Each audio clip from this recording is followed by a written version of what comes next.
tohle musíme udělat hezký. A to je celý.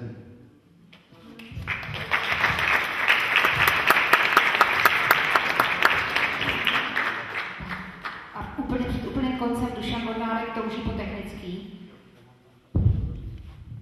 Já než teda budeme shrnovat ten dnešní záměr, tak mě tady chyběla jedna věc. Možná, že jsme se kvůli tomu tady nesešli. My jsme tady řešili ten celkový prostor těch vyspách a neřešilo se třeba podoba toho bazénu.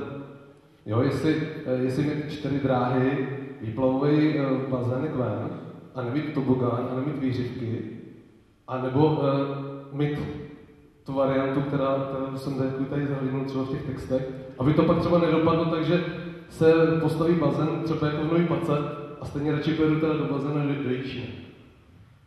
Jo, to znamená, aby ten bazén odpovídal tomu, co vrchlabáci chtějí. Já bych tomu sam řekl jenom to, že teď jsme v té první etapě, kdy je pro nás strašně důležité vidět, to je v té lokalitě, co kde bude. Takže my potřebujeme vědět, kde budou komunikace, kde se bude stavět bazén, kde bude jaká zeleň a podobně. A následně budeme řešit velikost toho bazénu a tyhle ty ostatní věci. Jo, to už není teďka úplně ta otázka, jo? Ale určitě, když budeme stavět nějaký bazén, tak se budeme snažit, aby z něj byla co nejmenší ztráta provozní.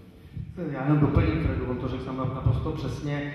Bude záležet, jestli to stavíme za městský, nebo jestli to stavíme se spoluinvestorem, protože ten spoluinvestor může říct, já tam chci klouzačku 100 metrů dlouhou a musí to tam být, ale my předpokládáme, že já si myslím, že prostě ten bazén, teď jde o to, kde bude. A jinak ten bazén je takový modul zásunný, který zasuneme a řekneme, tady bude. Ale jeho projekt samostatně budeme společně diskutovat a bude opravdu záležet na investičních nákladech, využitelnosti a provozních nákladech, ale v této chvíli my jsme ani se zpracovateli jako detail toho bazénu neprojednávali, protože to jsme nechali na nich, protože to považujeme za předčasné. Já jenom řeknu, že opravdu v tom zadání bylo zabývejme se koncepcí, celkovým pojetím toho prostoru s tím, že ten detail opravdu je otázkou, třeba toho bazénu je otázkou budoucnosti. Já teda teď trošku váhám, ale říkám si, že vám ještě na rozloučenou tu otázku položím. Pan starosta to tady trošku naťuknul. Totiž, jako jste schopný teďko říct nebo dát najevo váš názor na to, co teda by měl být teďko ten první krok?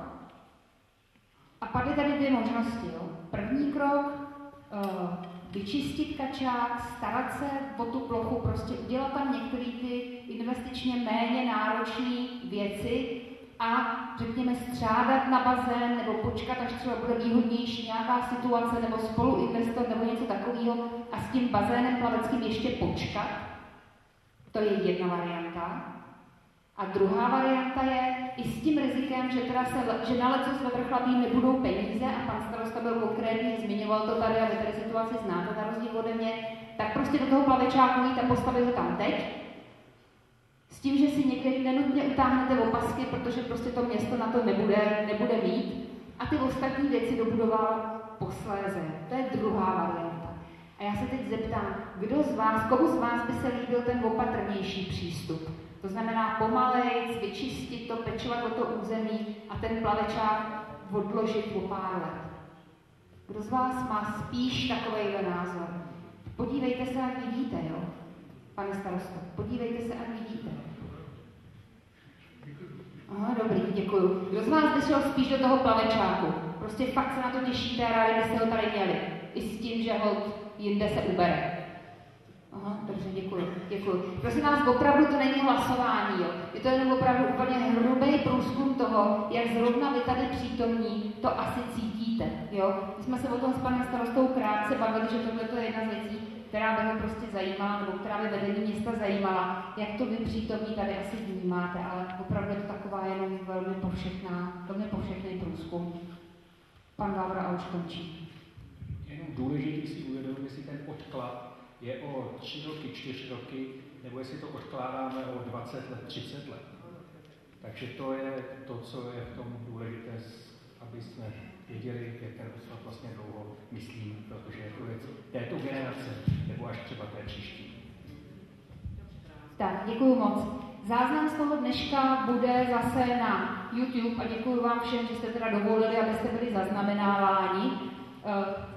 Předpokládám, že z toho pořídíme nějaký písemný záznam, který bude viset docela určitě na webu města. Poděkujme vedení města, že pomohlo svolat tu debatu, protože ne všechna města to dělají. A poděkujme kampaničce, která se na tom velmi intenzivně podílela a pomáhala tu debatu řídit. A poděkujme všem architektům, kteří tady hrdinně vydrželi až do konce a předložili svoje návrhy.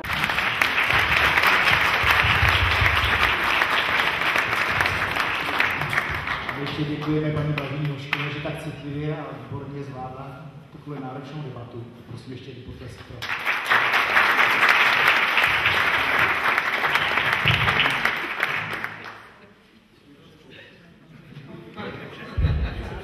Dobrou noc. Prosím vás, zákusky, tak jsou ještě zákusky, tak prosím vás, dojezte všechno, než odejdete, jo? Ať tu nic nezůstane. Jo,